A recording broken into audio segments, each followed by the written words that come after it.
Me llamo Víctor, soy Policía Municipal de Madrid y actualmente estoy trabajando en la Unidad de Gestión de la Diversidad. Mi nombre es Alfredo Campos, soy abogado especializado en Derecho de Extranjería y en Protección Internacional. Tengo también experiencia en el ámbito del tercer sector, en las organizaciones no gubernamentales, también experiencia en la administración pública, pero generalmente relacionado con la inmigración.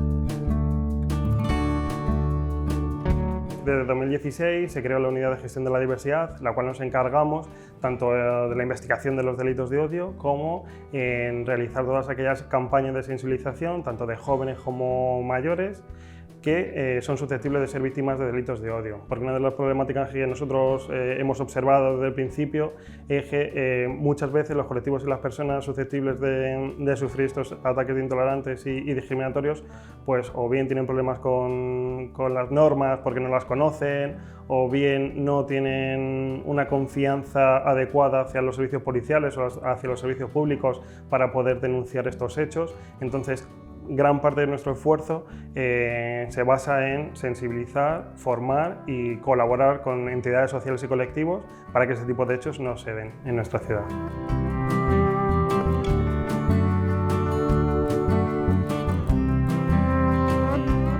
Las acciones que podemos considerar delito de odio puede ir desde un simple acoso en el colegio, ¿no? Humillando, riéndonos de un compañero por ser extranjero, por tener discapacidad o cualquiera de estas circunstancias, hasta incluso esa discriminación laboral o al acceso a la vivienda, pasando por un homicidio por motivo de orientación sexual. ¿Cómo sabemos que hemos sido víctimas o testigos de un delito de odio? Pues muchas veces porque son hechos gratuitos. Las víctimas no han realizado ninguna acción como que fomenten, ¿no? que sean atacadas por estas circunstancias. Las víctimas suelen pertenecer a un colectivo o defienden los intereses de algún colectivo de los que han sido históricamente vulnerados. Muchas veces hay ciertos insultos o ciertas expresiones que se repiten, ¿no? Como tú no eres español, fuera de España, no queremos gente como tú en nuestro país, o se ríen de las cualidades de esta gente. En estos casos podemos estar hablando de un delito de odio.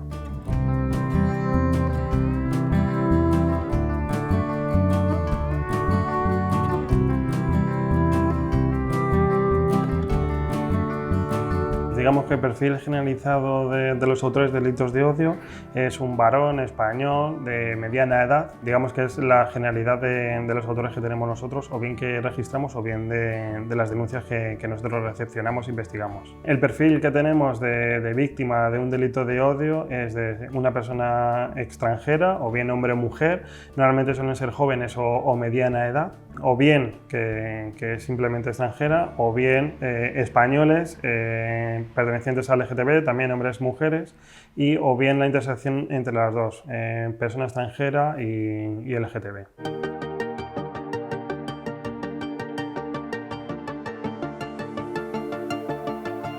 Es un discurso intolerante y discriminatorio que se realiza contra aquellos colectivos que históricamente han visto vulnerados sus derechos.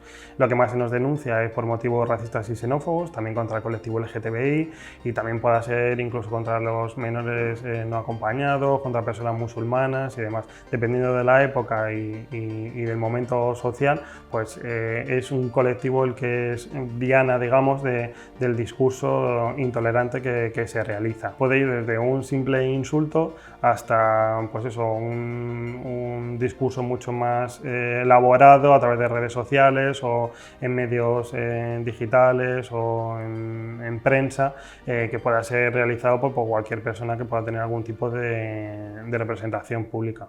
El discurso de odio perjudica gravemente lo que es la convivencia social, dado que lo que primero que se da es una intolerancia, un prejuicio hacia una persona, hacia un colectivo.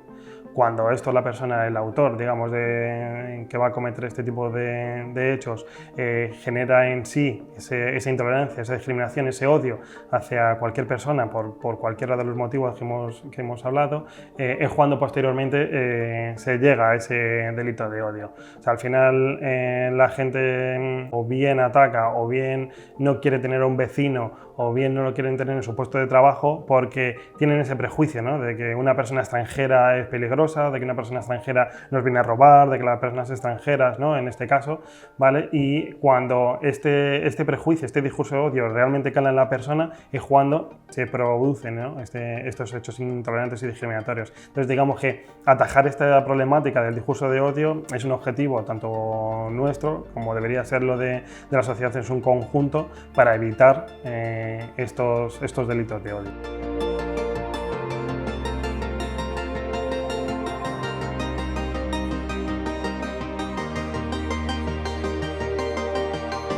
Por otro lado, la ley es clara y cuando se están emitiendo discursos de odio, eso no está amparado en ninguna norma y en ninguna ley. Todos estos vientos que tenemos ahora políticos en muchos países de Europa, estas formaciones de ideas bastante extremistas y que propugnan una idea de odio frente al extraño, ¿no?, frente al que no es en principio de nuestra comunidad, según dicen ellos. En muchos casos no hay que olvidar que pueden estar o que están rayando la legalidad, porque bueno, los discursos de odio no están amparados en ninguna ley y bueno, sí que es verdad que muchas veces son discursos un poco maquillados, bordeando esa legalidad, rayando, pero bueno, en todo caso, en el momento en que caen en informaciones falsas, en el momento en que caen en ideas de odio simplemente por la procedencia de la persona,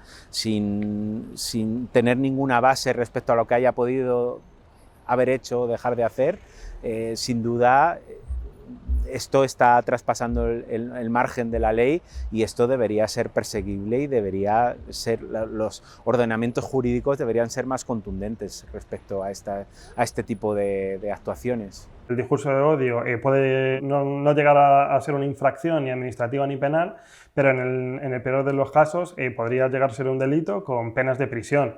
Puede llegar en las penas de prisión entre 6 meses y 2 años o 1 a 4 años, dependiendo de los medios o de la gravedad del discurso, ¿no? Sí que es verdad que a través de las redes sociales la condena es un poco mayor. Está más agravado realizar este tipo de discursos de odio a través de las redes sociales en este caso.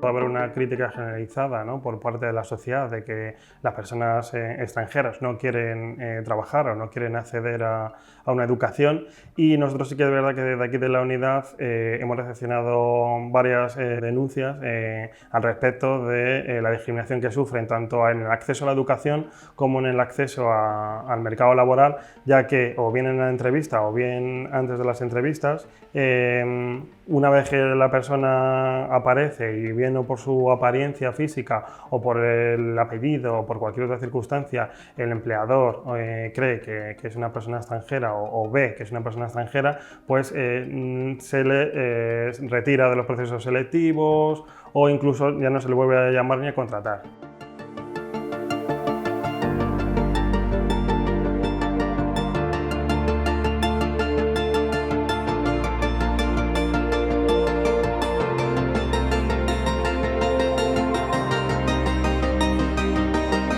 Ha sido un poco el eje de la campaña de determinadas formaciones políticas, bueno, pues un poco advirtiendo o alertando del peligro que constituye este colectivo para la sociedad.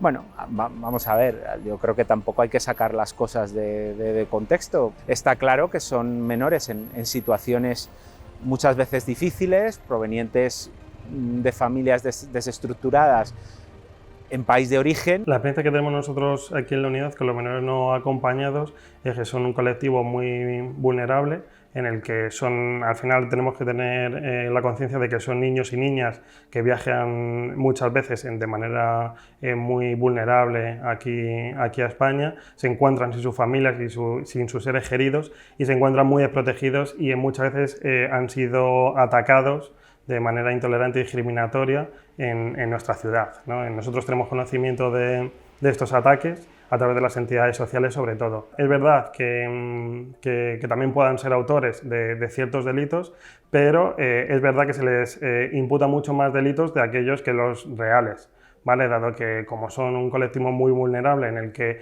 pocas personas o pocas entidades realmente puedan protegerles, se encuentran en una situación muy vulnerable en el que muchas veces son atacados injustamente por este tipo de situaciones.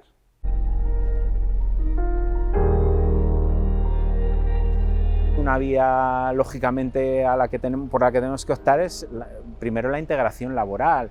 Hasta hace bien poco las normas impedían el acceso de estos jóvenes al mercado laboral y en el momento en que pasaban de la situación de protección y cumplían los 18 años, pues eran dejados un poco en una especie de limbo que les abocaba pues a situaciones más complicadas. Ahora, con la nueva normativa que se ha sacado recientemente, parece ser que estas trabas de acceso al mercado laboral se van a eliminar, con lo cual yo creo que es un paso importante de cara a la integración.